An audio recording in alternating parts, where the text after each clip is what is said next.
Hello, welcome guys. Today in this video gonna to show you how to open Google Sheets in laptop Windows 10 PC.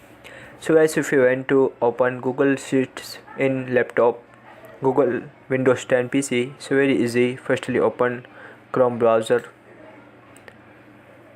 and after click on dots menu. Now scroll down and here Google Sheets icon, so click on Google Sheets.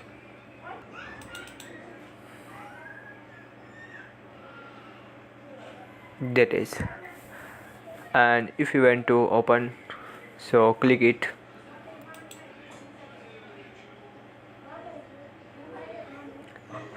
That is, so guys, this is very simple and easy method if you want to open Google Sheets in laptop or Windows PC. So guys, this is very simple. For watching this video, please subscribe to my channel for latest update.